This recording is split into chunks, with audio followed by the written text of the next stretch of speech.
Hello ladies and gentlemen, I already recorded this video but then realized my mic was off. Big whoopsie by me, so gotta redo this shit real quick. We got pretty big news in the most recent HSR livestream that I'm sure a lot of you people are gonna be really happy to hear, and so no more bullshit, let's get straight into it.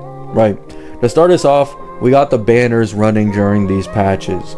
We have Yao Guang's banner running throughout the entirety of the version, and then the reruns are Evernight, Heistlands, and Swan. Really nice, which I'm going to get into a little bit, and then the second half is Sparksy, and then the reruns are Sari, Rappa, and Buff Sparkle. So pretty stacked banners in my opinion. Buff Swan, a lot of people are going to be looking for. Buff Sparkle, whew. However, I will say, she is free, right? Because yes, it was confirmed that the limited 5-star selector and the characters that were in it leaked by Anon Leaks were completely accurate, and all you have to do is log in and you instantly get this shit and can claim one free. So for those who don't remember the 7 selectable characters, they are Jingyuan, Kafka, Dill, Jingliu, Buff Sparkle, Acheron, and as well as Aventurine. So obviously the 2 highest value characters here are quite obviously Kafka and Buff Sparkle, right? After this, we have a free Ruan May outfit, which looks absolutely stunning. This game has basically given you an E1 May free if you've used the golden tokens that have been given out. So a lot of people are going to be able to look at this stunning version of Ruan May, and I kind of want to mating press her, right?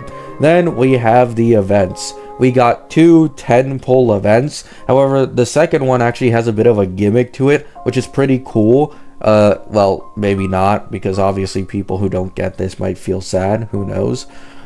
Basically there's a 0.01% chance that you actually get 100 pulls from this event. So like a few thousand people out there are probably going to get an extra 100 pulls from this event, which is kind of crazy to think about. However, most of you are going to get this, so keep expectations normal, right? And last but not least, we have Anon Leaks, right? Oh, what does he bring to us today? Well, may I say, it's pretty huge news, right? There will be another Novaflare as soon as the Annie 2 patches after 4.0, right? And the characters on this Novaflare, in my opinion, signs of good things to come, right? To start us off, we have Firefly. Now, this is the most obvious one. If you've already been keeping up with Anon Leaks for quite a long time now, he's leaked like over half a year ago, I think, that Firefly would get a Novaflare buff in early version 4 and also get buffed by Dahlia. A lot of people were coping who probably don't like Firefly that the buff was Dahlia. However, no, right? Like clearly it wasn't enough for her to obviously last incredibly well going into the next version, and it was really just a temporary thing. And if you guys remember, for those asking, you know, I'm a Boot Hill main, I'm a Rappa main, why am I not getting a buff, right? Anon Leaks also leaked at the time that the reason they're prioritizing Firefly getting buffs is because they have a statistic that out of all the break DPSs, Firefly mains make up 99% of the active break DPSs, right? And then Boot Hill and Rappa are basically the other 1%, if not lower. And keep in mind, this was before Dahlia was released, so you can't even say like, oh, it's because Dahlia really buffed Firefly a lot and had a specific buff for her, right? So basically, Hoyo is looking where the profits are, which is way larger with Firefly mains, and that's why they're prioritizing a buff specifically for her. Next, we got another big hitter, Seal, right? Seal was a character, admittedly, I thought this game would never buff. Why? Because her resurgence mechanic is one of the most broken mechanics in the entirety of the game. There are a few characters with extra turn mechanics like Firefly and Phaedon, but this shit is behind their E2s, right? It's not at all in their base kit. Meanwhile, with Seal, if you have enough investments and you can do enough damage against certain mobs, or maybe you even kill a boss, right, you just get resurgence on her, which is incredibly strong. So I thought they'd never buff her, but they are. So Seal is getting a buff on the Annie, which means she's probably also going to get, obviously, a rerun banner, right? I think Seal's last rerun was a millennia ago, if she ever even got one, right? So big news for a lot of people out there. Seal is coming back, right?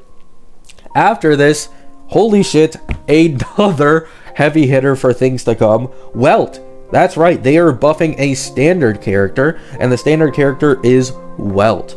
Now, I'm not sure how this is going to turn out. I don't know if they're going to change his kit to be a little more supportive or keep him as like a main DPS. I think keeping him as a main DPS would be really cool, right? Because really the only standard character you really consider building for main DPS or using in endgame content is probably Himiko, because she can benefit a lot from the break supports, right? And she's like actually pretty effective at it.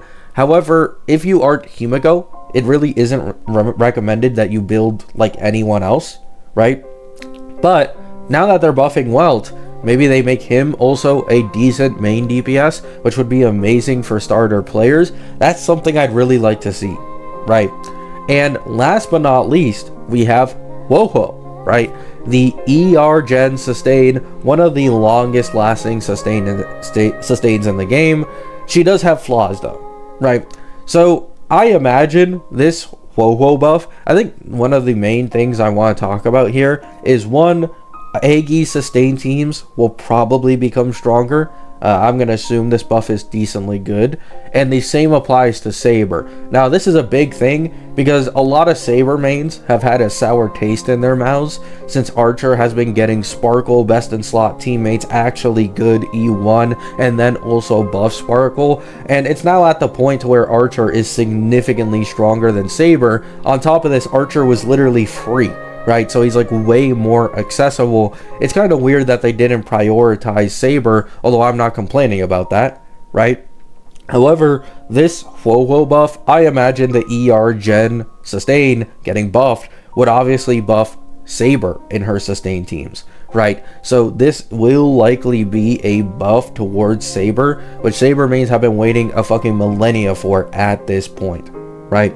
So to recap everything I've said, we are going to get 2 events that give 10 pulls. One has a 0.01% chance of giving you a 100 pulls. We're getting a free limited 5-star selector consisting of Jing Yuan, Kafka, Dill, Jingliu, Buff Sparkle, Acheron, and Aventurine. We're getting a free Ruan May outfit, which looks banging. The banners are going to be Yao Guang with the Dot team and Evernight, and then Sparksy with Sari, Rappa, and Buff Sparkle, and the Novaflares for the anniversary will be Firefly, Seal, Welt, and Woho. Let me know your guys' thoughts down in the comments. To be honest, depending on how crazy these Firefly buffs are, I might genuinely consider possibly pulling her on one of my accounts as just like something to have fun with, because I actually really like Firefly. She's one of my favorite characters in the entirety of the game. I don't care how much hate she gets for, you know, being too shield or whatever. I fucking love her, right? Hope you have a great day. Hope you have a great night, and peace out.